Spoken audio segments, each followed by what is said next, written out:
Hello ನಮಸ್ತೆ students, welcome back to anti clock coaching academy. ನಾನು ನಿಖಿಲೇಶ್, ಆ್ಯಂಟಿ clock coaching ಅಕಾಡೆಮಿಯಿಂದ ಹೊಸದೊಂದು ವಿಡಿಯೋದಿಂದ ಮತ್ತೆ ಬರ್ತಾ ಇದ್ದೇನೆ ಸ್ಟೂಡೆಂಟ್ಸು.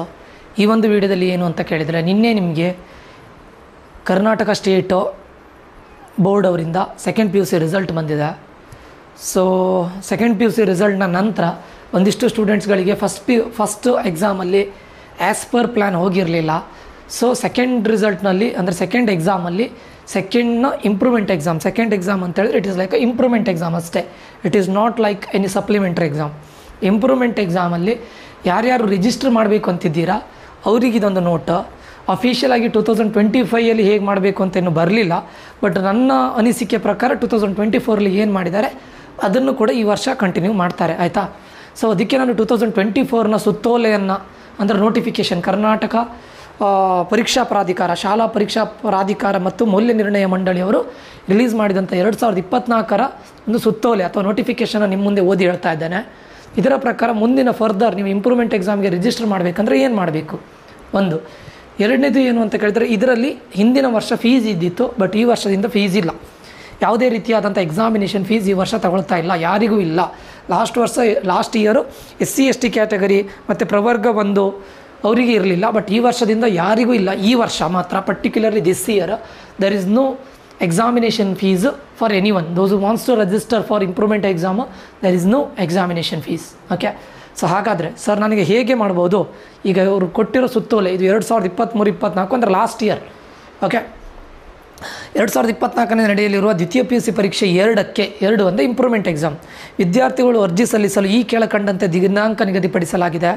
ಎಲ್ಲ ಕಾಲೇಜಿನ ಪ್ರಾಂಶುಪಾಲರುಗಳು ಈ ಸುತ್ತೋಲೆಯನ್ನು ಕಡ್ಡಾಯವಾಗಿ ಕಾಲೇಜಿನ ಸೂಚನಾ ಫಲಕದಲ್ಲಿ ಪ್ರಕಟಿಸುವುದು ಮತ್ತು ಪ್ರಾಂಶುಪಾಲರುಗಳು ಈ ಕೆಳಗಿನಂತೆ ಸೂಚನೆಗಳನ್ನು ಪಾಲಿಸುವುದು. ಅಂದರೆ 2024 ಪರೀಕ್ಷೆ 1ರಲ್ಲಿ ಉತ್ತೀರ್ಣರಾಗಿದ್ದು ಫಲಿತಾಂಶ ಉತ್ತಮಪಡಿಸಿಕೊಳ್ಳಲು, ಅಂದರೆ ನೀವು ಆಲ್ರೆಡಿ ಪಾಸ್ ಆಗಿದ್ದೀರಾ, so you want to improve the marks. So 2024 ದ್ವಿತೀಯ PUC ಪರೀಕ್ಷೆ 2 ಬರೆಯಲು ಇಚ್ಛಿಸಿದ್ದಲ್ಲಿ ಅಂತಹ ವಿದ್ಯಾರ್ಥಿಗಳು ಫಲಿತಾಂಶ ಪಟ್ಟಿಯ ಆಧಾರದ ಮೇಲೆ ನಿಯಮಾನುಸಾರ ಫಲಿತಾಂಶ ಉತ್ತಮಪಡಿಸಿಕೊಳ್ಳಲು ಅರ್ಜಿಯನ್ನು ಕಾಲೇಜಿನ ಪ್ರಾಂಶುಪಾಲರಿಗೆ ಸಲ್ಲಿಸುವುದು. ಕಾಲೇಜಿನ ಪ್ರಾಂಶುಪಾಲರಿಗೆ ಹೋಗಿ ನೀವು ಅರ್ಜಿಯನ್ನು ಸಲ್ಲಿಸಬೇಕು, ಆಯಿತಾ. ಅಪ್ಲಿಕೇಶನ್ ಎಲ್ಲಿ ಕಾಲೇಜಿನ ಪ್ರಾಂಶುಪಾಲ. ಸದರಿ ಪ್ರಕ್ರಿಯೆಯ ಮಂಡಳಿಯ ಅನುಮತಿ ಪಡೆಯುವ ಅವಶ್ಯಕತೆ ಇರುವುದಿಲ್ಲ. ಇದಕ್ಕೆ ನೀವು ಮಂಡಳಿಯ ಅನುಮತಿ ತಗೊಳ್ಬೇಕಂತಿಲ್ಲ. ಅಂದರೆ ಯಾವುದು, ಈಗ ನಮ್ಮದು ಕರ್ನಾಟಕ ಮಂಡಳಿ ಇದೆ ನೋಡಿ, ಶಾಲಾ ಪರೀಕ್ಷೆ ಮತ್ತು ಮೌಲ್ಯಮಾಪನ, ಅವರಿಂದ ಏನು ನೀವು ಇದು ತಗೊಳ್ಬೇಕಂತಿಲ್ಲ. ಡೈರೆಕ್ಟ್ ಹೋಗಿ ಕಾಲೇಜಿಗೆ ಹೋಗಿ ಇದು ಕೊಡ್ಬೋದು, ಏನು ಅಪ್ಲಿಕೇಶನ್ ಫಾರ್ಮನ್ನು ಕೊಡ್ಬೋದು, ಆಯಿತಾ. ವಿದ್ಯಾರ್ಥಿಗಳು ಫಲಿತಾಂಶ ಉತ್ತಮಪಡಿಸಿಕೊಳ್ಳಲು ಆನ್ಲೈನ್ ಮುಖಾಂತರ ಅರ್ಜಿ ಸಲ್ಲಿಸಬಹುದಾಗಿದೆ. ಎರಡನೇದು ಏನು ಅಂತ ಕೇಳಿದರೆ, ಆನ್ಲೈನ್ ಥ್ರೂನು ಮಾಡ್ಬೋದು. ಅರ್ಜಿ ಸಲ್ಲಿಸಬೇಕು ಅಂತ ಹೇಳಿದರೆ ಆನ್ಲೈನ್ ಥ್ರೂನು ಮಾಡ್ಬೋದು ಅಥವಾ ಕಾಲೇಜಿಗೆ ಹೋಗಿನೂ ಮಾಡ್ಬೋದು, ಅರ್ಥ ಆಯ್ತಾ. ಆನ್ಲೈನ್ ಥ್ರೂನು ಇದ್ದಿತ್ತು ಲಾಸ್ಟ್ ಇಯರ್, ಈ ವರ್ಷವೂ ಇದೆ, ಆ್ಯಂಡ್ ಕಾಲೇಜಲ್ಲೂ ಮಾಡ್ಬೋದು, ಆಯಿತಾ. ಮಾರ್ಚ್ 2024 ದ್ವಿತೀಯ PUC ಪರೀಕ್ಷೆ 1ರಲ್ಲಿ ಅನುತ್ತೀರ್ಣರಾಗಿರುವ ಅಂದರೆ ಫೇಲ್ ಆಗಿರೋ ಸ್ಟೂಡೆಂಟ್ಸ್ಗಳಿಗೆ ಹೇಳ್ತಾ ಇರೋದು, ನಿಮ್ಗೆ ಯಾವುದೇ ರೀತಿಯಾದಂಥ ಅನುತ್ತೀರ್ಣ ಅಂಕಪಟ್ಟಿ ಬರೋದಿಲ್ಲ, ನೀಡಲಾಗುವುದಿಲ್ಲ. ಅನುತ್ತೀರ್ಣರಾದ ವಿದ್ಯಾರ್ಥಿಗಳಿಗೆ ಮಂಡಳಿಯಿಂದ ನೀಡಲಾಗಿರೋ ಫಲಿತಾಂಶ ಪಟ್ಟಿಯ ಆಧಾರದ ಮೇಲೆ ಪರೀಕ್ಷೆ 2ಕ್ಕೆ ನೋಂದಾಯಿಸಿಕೊಂಡು ಪರೀಕ್ಷಾ ಶುಲ್ಕ ಸ್ವೀಕರಿಸಿ. ಪರೀಕ್ಷಾ ಶುಲ್ಕ ಈ ವರ್ಷ ಇಲ್ಲ. ಮಂಡಳಿಯು PU ಎಕ್ಸಾಮ್ ಲಾಗಿನ್ನಲ್ಲಿ ವಿದ್ಯಾರ್ಥಿಗಳ ಮಾಹಿತಿಯನ್ನು ಭರ್ತಿ ಮಾಡುವುದು. ಇದು ಕೂಡ ಆನ್ಲೈನು ಮಾಡ್ಬೋದು, ಕಾಲೇಜಲ್ಲೂ ಮಾಡ್ಬೋದು, ಆಯಿತಾ. ಪರೀಕ್ಷೆ 1ಕ್ಕೆ ನೋಂದಾಯಿಸಿಕೊಂಡು ಪರೀಕ್ಷೆ ಬರೆಯದೇ ಇರುವ ವಿದ್ಯಾರ್ಥಿಗಳು ಪರೀಕ್ಷೆ 2ಕ್ಕೆ ಹಾಜರಾಗಬಹುದಾಗಿದೆ. ಕೆಲವೊಂದಿಷ್ಟು ಸ್ಟೂಡೆಂಟ್ಸ್ಗಳು ಏನು ಮಾಡಿದರು, ರಿಜಿಸ್ಟರ್ ಮಾಡಿದರು ಫಸ್ಟ್ ಎಕ್ಸಾಮಲ್ಲಿ, but because of some health issue or because of some emergency they might not be able to attend the first exam. ಅವರು ಕೂಡ ಸೆಕೆಂಡ್ ಎಕ್ಸಾಮಿಗೆ ನೋಂದಾಯಿಸಿಕೊಳ್ಳಬಹುದು. ಮತ್ತು ಆನ್ಲೈನ್ ರಿಜಿಸ್ಟ್ರೇಷನ್ ಮಾಡುವ ಮೂಲಕ ಪರೀಕ್ಷೆ 2ಕ್ಕೆ ನೋಂದಾಯಿಸಿಕೊಳ್ಳಬಹುದಾಗಿದೆ. ಗೊತ್ತಾಯ್ತಲ್ಲ, ಇದು ಆನ್ಲೈನ್ ರಿಜಿಸ್ಟ್ರೇಷನ್ ಕೂಡ ಇದೆ, ಆರ್ ಎಲ್ಸ್ ಕಾಲೇಜಿಗೆ ಹೋದರೂ ಇದೆ ಪ್ರಾಂಶುಪಾಲರಿಗೆ. ಮಾರ್ಚ್ 2024 ಪರೀಕ್ಷೆ 1ಕ್ಕೆ ನೋಂದಾಯಿಸಿದ ವಿದ್ಯಾರ್ಥಿಗಳಿಗೆ ಮಾತ್ರ ಪರೀಕ್ಷೆ 2ಕ್ಕೆ ಆನ್ಲೈನಲ್ಲಿ ನೋಂದಾಯಿಸಿಕೊಳ್ಳಲು ಅವಕಾಶವಿರುತ್ತದೆ.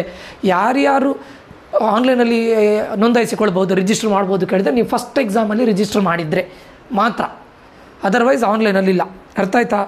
ಆನ್ಲೈನಲ್ಲಿ ನೋಂದಾಯಿಸಿಕೊಳ್ಳಲು ಯಾರಿಗೆ ಅವಕಾಶವಿರೋದು, ನೀವು ಫಸ್ಟ್ ಎಕ್ಸಾಮಲ್ಲಿ ರಿಜಿಸ್ಟರ್ ಮಾಡಿದ್ದೀರಾ. ಆಲ್ಮೋಸ್ಟ್ ಎಲ್ಲರೂ ಕೂಡ ಫಸ್ಟ್ ಎಕ್ಸಾಮಲ್ಲಿ ರಿಜಿಸ್ಟರ್ ಮಾಡಿರ್ತೀರಾ, ಸೊ ಮಾಡ್ಬೋದು. ಎಲ್ಲಿ ಕೇಳಿದರೆ HTTPS hyper text transfer protocol with secured KSEAB Karnataka state examination assessment board .karnataka.government.in ಮತ್ತಷ್ಟು ಓದಿ. ಇದನ್ನು ನಾನು ನೋಡಿದೆ, ಬಟ್ ಅದರಲ್ಲಿ ಇನ್ನೂ ಓಪನ್ ಆಗಿಲ್ಲ. ಬಟ್ ಓಪನ್ ಆಗಿದ್ದರೆ ಚೆಕ್ ಮಾಡಿ, ಆಯಿತಾ. ದ್ವಿತೀಯ PU ಪರೀಕ್ಷೆ 2ರ ಪರೀಕ್ಷೆಗೆ ನೋಂದಾಯಿಸಲು ಇಲ್ಲಿ ಕ್ಲಿಕ್ ಮಾಡಿ ನೋಂದಾಯಿಸುವ ಪರೀಕ್ಷೆ ವಿವರಗಳಿಗೆ ಫ್ಲೋ ಚಾರ್ಟನ್ನು ಓದಿಕೊಂಡು ಅದರಂತೆ ನೋಂದಾಯಿಸಲಾಗುವುದು.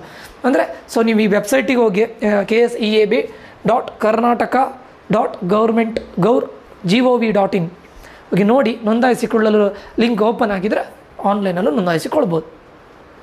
ಅರ್ಥ ಆಯ್ತಾ. ಲಾಸ್ಟ್ ಟೈಮು ಒಂದು ವಿಷಯಕ್ಕೆ 140 ಇದ್ದಿತ್ತು, 2 ವಿಷಯಕ್ಕೆ 270 270 ರುಪೀಸು, 3 ವಿಷಯಕ್ಕೆ 3 ಅಥವಾ ಹೆಚ್ಚಿನ ವಿಷಯಕ್ಕೆ 400 ರುಪೀಸ್ ಇದ್ದಿತ್ತು, 400 ರೂಪಾಯಿ. ಈ ವರ್ಷ ಯಾವುದೇ ರೀತಿಯಾದಂಥ ಫೀಸ್ ಇಲ್ಲ, ಎಕ್ಸಾಮಿನೇಷನ್ ಫೀಸ್ ಇಲ್ಲ, ಯಾರಿಗೂ ಇಲ್ಲ. ಅರ್ಥ ಆಯ್ತಾ. ಡೇಟನ್ನು ಆಲ್ರೆಡಿ ಟೈಮ್ ಟೇಬಲನ್ನು ರಿಲೀಸ್ ಮಾಡಿದ್ದಾರೆ. ಸೊ ದಯವಿಟ್ಟು ಟೈಮ್ ಟೇಬಲನ್ನು ನೋಡಿ, ಅಫಿಷಿಯಲ್ ವೆಬ್ಸೈಟಲ್ಲಿ ಇದೆ. So according to that you can prepare, ಆಯಿತಾ. ಸೊ ಸದ್ಯಕ್ಕೆ KCET ಬಗ್ಗೆ ಕಾನ್ಸಂಟ್ರೇಟ್ ಮಾಡಿ. ಅದಾದ ನಂತರ KCET ಆದಮೇಲೆ ನಿಮಗೊಂದು 10 ಡೇಸ್ ಸಿಗುತ್ತೆ. Easily you can prepare for your exams. Okay. So ಯಾವ್ಯಾವ ಎಕ್ಸಾಮಲ್ಲಿ ಇಂಪ್ರೂವ್ಮೆಂಟ್ ಎಕ್ಸಾಮನ್ನು ತಗೊಳ್ಬೇಕಂತಿದ್ದೀರಾ, ಅಥವಾ ಇನ್ ಕೇಸ್ ನಿಮಗೆ ನಾಟ್ ಕ್ಲಿಯರ್ಡ್ ಅಂತ ಬಂದಿದ್ದಿದ್ರೆ, ಪಾಸ್ ಆಗದೇ ಇದ್ದವರಿಗೆ ಪಾಸ್ ಆಗಲಿಕ್ಕೆ ಮತ್ತೆ ರಿಜಿಸ್ಟರ್ ಮಾಡಿ, ಆಯಿತಾ. ಆನ್ಲೈನಲ್ಲೂ ಮಾಡ್ಬೋದು, ಕಾಲೇಜಿಗೆ ಹೋಗಿ ಪ್ರಾಂಶುಪಾಲರಿಗೆ, ಪ್ರಿನ್ಸಿಪಾಲರಿಗೆ ಅಪ್ಲಿಕೇಶನ್ ಫಾರ್ಮನ್ನು ಫಿಲ್ ಮಾಡಿ ಕೊಡ್ಬೋದು. ಓಕೆ. ಇದಿಷ್ಟು ಯಾವುದು ನಿಮ್ಮದು ಇದ್ರದ್ದು update. Time table already release ಆಗಿದೆ, 24th ಅಂತ ನಾನು ಹೇಳಿದ್ದೆ. ಟೈಮ್ ಟೇಬಲ್ ರಿಲೀಸ್ ಆಗಿದೆ, you can check it out in their official website. So ಈಗ ಸದ್ಯಕ್ಕೆ KCETಗೆ ಪ್ರಿಪೇರ್ ಆಗಿ, ಅದಾದ ನಂತರ ಬೇಕಾದರೆ KCET ಮುಗಿದ ನಂತರ ಇಮಿಡಿಯೇಟಾಗಿ ಬೋರ್ಡ್ಸಿಗೆ ಪ್ರಿಪೇರ್ ಆಗಿ, ಆಯಿತಾ. ಯಾವ್ದು ಇಂಪ್ರೂವ್ಮೆಂಟ್ ಆಗಬೇಕು ಅಂತ ಅನಿಸ್ತಾ ಇದೆ ನಿಮಗೆ, ಅದನ್ನು ರಿಜಿಸ್ಟರ್ ಮಾಡಿ. ಓಕೆ ಸ್ಟೂಡೆಂಟ್ಸ, ಇದಿಷ್ಟು ಇವತ್ತಿನ ವೀಡಿಯೋದಿಂದ ಆಗಿರ್ತದೆ. ಇದು ನಿಮಗೆ ಇನ್ಫಾರ್ಮೇಟಿವ್ ಆಗಿದ್ದರೆ ದಯವಿಟ್ಟು ವೀಡಿಯೋಕ್ಕೆ ಲೈಕ್ ಮಾಡೋದನ್ನು ಮರಿಬೇಡಿ. ಏನಾದರೂ ಡೌಟ್ಸ್ಗಳಿದ್ದರೆ ಕಮೆಂಟ್ ಬಾಕ್ಸಲ್ಲಿ ಕಮೆಂಟ್ ಮಾಡಿ. ನಿಮ್ಗೆ ಇದು ಇಷ್ಟ ಆಗಿದ್ರೆ ಒಂದಿಷ್ಟು ಜನರಿಗೆ ಶೇರ್ ಮಾಡಿ. ನೀವು ಕೂಡ ಸಬ್ಸ್ಕ್ರೈಬ್ ಮಾಡಿ, ಅವರಿಗೂ ಕೂಡ ಸಬ್ಸ್ಕ್ರೈಬ್ ಮಾಡಲಿಕ್ಕೆ ಹೇಳಿ ಅಂತ ಹೇಳ್ತಾ ಮುಂದಿನ ವೀಡಿಯೋದಲ್ಲಿ ಮತ್ತೆ ಸಿಗ್ತೇನೆ ಸ್ಟೂಡೆಂಟ್ಸು. ಇದೇ ರೀತಿ ಅಪ್ಡೇಟ್ಸ್ಗಳಿಗೆ ಆನ್ ಟೈಮ್, ಯಾವುದೇ ಅಪ್ಡೇಟ್ಗಳು ನಿಮಗೆ ಮಿಸ್ ಆಗಬಾರ್ದು, ಅದೇ ರೀತಿ ಅಪ್ಡೇಟ್ಗಳಿಗೆ ನಮ್ಮ ಚಾನಲ್ಗೆ ಸಬ್ಸ್ಕ್ರೈಬ್ ಆಗಿ. ಪ್ಲಸ್ ಯಾವುದೇ ನಾನು ವೀಡಿಯೋ ಅಪ್ಲೋಡ್ ಮಾಡಿದರೂ ಕೂಡ ನಿಮಗೆ ನೋಟಿಫಿಕೇಷನ್ ಬರಬೇಕಂತಿದ್ರೆ ಬೆಲ್ ಐಕಾನನ್ನು ಪ್ರೆಸ್ ಮಾಡಿ ಅಂತ ಹೇಳ್ತಾ ಇಲ್ಲಿಗೆ ವೀಡಿಯೋ ಎಂಡ್ ಮಾಡ್ತಾ ಇದ್ದೇನೆ. ನಾನು ನಿಖಿಲೇಶು. ಮುಂದಿನ ವೀಡಿಯೋದಲ್ಲಿ ಮತ್ತೆ ಸಿಗ್ತೇನೆ. Until that, love you all, bye, take care students.